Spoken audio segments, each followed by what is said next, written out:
Bonjour à tous et à toutes. Je voudrais tout d'abord remercier Madame Bergeron de m'avoir donné cette occasion de participer à ce colloque dont le thème me paraît très intéressant. Ma présentation s'intitule « Les projets européens garantie de la qualité, les nouvelles approches pour les systèmes d'enseignement supérieur dans les pays en transition ». Mon exposé cherche à répondre à deux questions centrales de ce colloque qui concernent le rôle des programmes européens dans l'amélioration de la gouvernance et le renforcement des engagements démocratiques dans les pays de la zone euroméditerranéenne.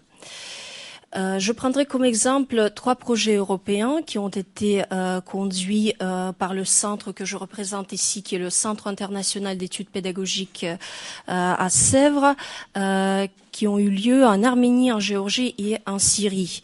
Il s'agit de projets de jumelage institutionnel en Géorgie qui a été conduite en 2009, entre 2009 et 2011 et qui ont porté sur le renforcement des capacités pour la mise en place du processus de Bologne, donc en Géorgie. Le projet Tempus sur le renforcement des systèmes d'assurance qualité dans l'enseignement supérieur en Géorgie et en Arménie, qui a démarré en 2010. Et le projet Tempus sur l'introduction de l'assurance qualité dans les 5 instituts techniques intermédiaires pilotes en Syrie, qui s'est déroulé sur 4 ans, entre 2008 et 2012. L'expérience de ces projets nous montre que l'introduction et le renforcement des pratiques d'assurance qualité dans l'enseignement supérieur permet d'agir à 3 niveaux. Premièrement, l'introduction des pratiques de l'assurance qualité permet de développer la responsabilité individuelle des acteurs du système d'enseignement supérieur et la démocratie dans le système. Deuxièmement, c'est aussi un moyen d'améliorer bien évidemment la qualité et la capacité du système à évoluer dans le temps. Et puis troisièmement, c'est un moyen aussi de renforcer le dialogue interne et externe des établissements dans ces pays-là.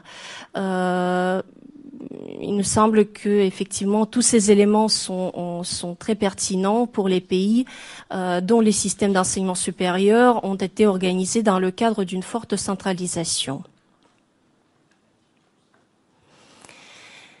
En ce qui concerne le premier aspect, qui consiste de voir la garantie de la qualité, les pratiques de la garantie de la qualité comme un moyen de développer la responsabilité individuelle et la démocratie, cet aspect nous paraît particulièrement pertinent et important.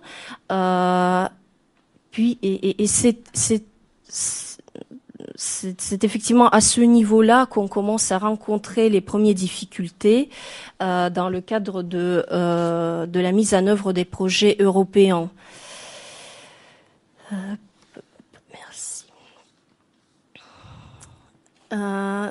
Rappelons que les pratiques de la garantie de la qualité reposent sur la responsabilité individuelle de chacun des acteurs du système d'enseignement supérieur et ils ne peuvent avoir du sens, ils ne peuvent être efficaces véritablement que uniquement dans les systèmes où effectivement tous les acteurs utilisent leur autonomie et sont capables d'assumer leurs responsabilités. Cette notion de la responsabilité individuelle, elle peut paraître évidente probablement dans les sociétés occidentales, mais elle ne l'est pas tellement dans les pays en transition dont je parle ici. Pourquoi? Parce que effectivement, ces pays gardent encore les traces des systèmes gouvernés, ce que j'appelle un peu à l'ancienne, dans une approche top-down. Donc où effectivement c'est le ministère qui prend la plupart des décisions et peu d'initiatives sont attendues de la part de chacun des acteurs et notamment des établissements d'enseignement supérieur. Ainsi, je crois qu'il ne faut pas voir le processus de Bologne et les pratiques d'assurance qualité comme un simple ensemble des procédures qu'il convient de respecter à la lettre, telles que donc la structure unique des diplômes en 3 niveaux, ou l'introduction des crédits ECTS, la délivrance des suppléments au diplôme, etc. Mais pour moi, le processus de Bologne et les pratiques de la garantie de la qualité permettent de poser des vraies questions et s'attaquer au fond du problème.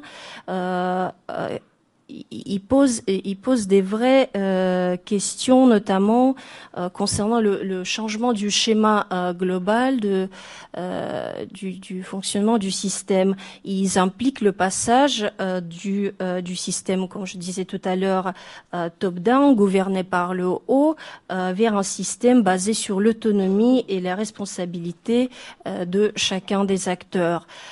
Ainsi, il nous semble qu'il est nécessaire de poursuivre dans cette direction et continuer de mettre en place des projets dans le domaine du processus de Bologne ou de l'assurance qualité, ou en tout cas, si on veut sortir un petit peu de ces problématiques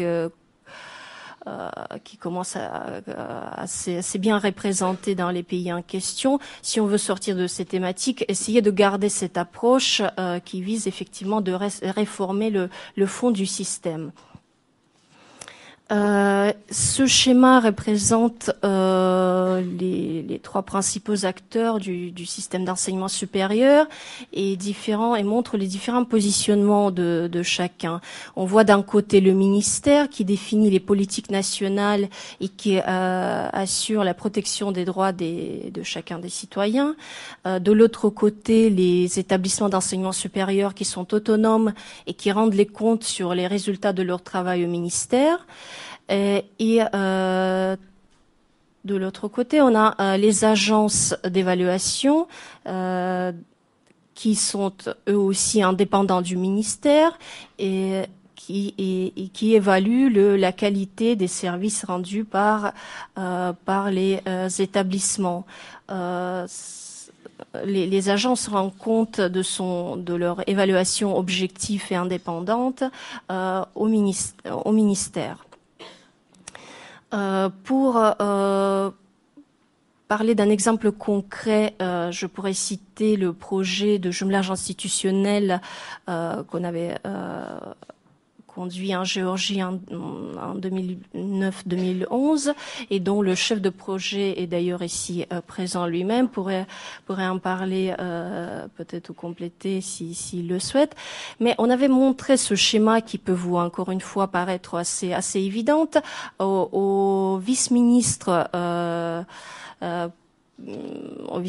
de l'enseignement supérieur en Géorgie. Il n'était pas forcément d'accord avec cette vision des choses. Pour lui, par exemple, le ministère n'était pas forcément censé de définir les politiques nationales en éducation, notamment en ce qui concerne la définition de l'offre de formation.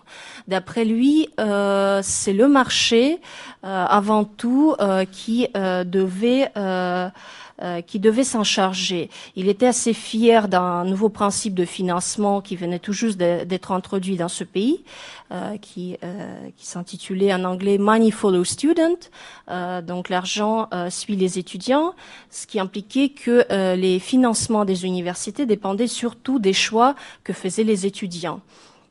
Les différents échanges qu'on a eus dans le cadre de ce projet, les échanges entre les experts allemands et français qui étaient mobilisés sur ce projet et donc le ministère géorgien, ont permis effectivement de convaincre, de faire évaluer la position du ministère géorgien et effectivement essayer de formuler des positions très claires au niveau national à ce niveau. En ce qui concerne l'indépendance des agences, encore une fois, pour prendre le cas géorgien, l'agence d'évaluation qui était censée être indépendante ne l'était pas vraiment, puisque le vice-ministre lui-même était président du conseil d'accréditation, donc qui prenait les décisions sur l'accréditation de tel ou tel programme ou tel établissement. Ce qui nous a un peu étonné, c'est effectivement la précipitation avec laquelle le ministère géorgien prenait les décisions suite aux recommandations européennes. Et donc la toute première mission qu'on avait organisée dans le cadre de ce projet, qui préconisait de faire sortir le vice-ministre de ce conseil d'accréditation, a été rapidement suivie des faits, puisqu'un nouveau décret a été publié dans l'espace de 2 semaines qui modifiait le système en conséquence.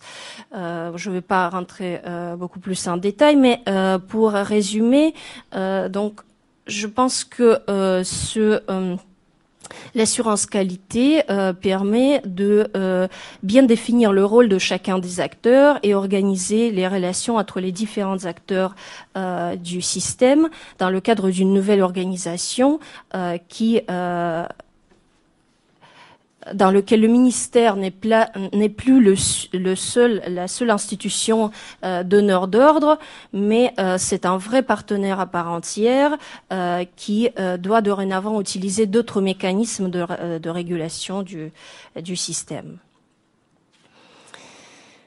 En ce qui concerne le deuxième aspect, qui consiste à voir la garantie de la qualité comme un moyen d'améliorer la qualité et la capacité d'évoluer du système, à ce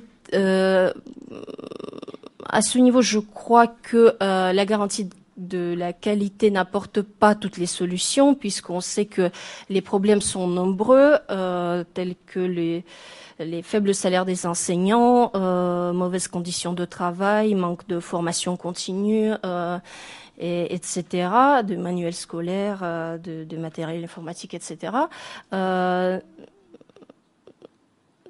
Tous ces problèmes-là, effectivement, restent toujours là, malgré le fait qu'on introduit les pratiques de la garantie de la qualité, que ce soit au niveau national ou au niveau institutionnel. Et puis, troisièmement, je crois que les projets concernant la garantie de la qualité, les pratiques de la qualité, sont également utiles parce qu'ils permettent de renforcer le dialogue interne et externe. Et ça, c'est aussi un aspect important qui n'est pas forcément commun pour tous ces pays en transition qui sortent comme je disais tout à l'heure, d'un système gouverné par le haut. Donc je crois qu'il est important de garder cet aspect pour le futur projet. Et le projet que nous avons actuellement en cours, projet Tempus Pica en Arménie et en Géorgie, justement tient bien compte dans sa méthodologie de cet aspect-là. Et enfin, pour conclure, disons que même en France, ce constat doit être juste, il me semble, mais on le voit aussi dans les pays que j'ai cités, qu'il faut effectivement savoir utiliser l'autonomie des établissements à bon escient. Et dans ce nouveau système qu'on est en train de mettre en place, il est important de savoir quel est le rôle du ministère, le rôle des établissements et des autres acteurs de la société ou du système d'enseignement supérieur. Et comment trouver un bon équilibre entre l'autonomie des établissements et la qualité des services qu'ils proposent. Je vous remercie pour votre attention.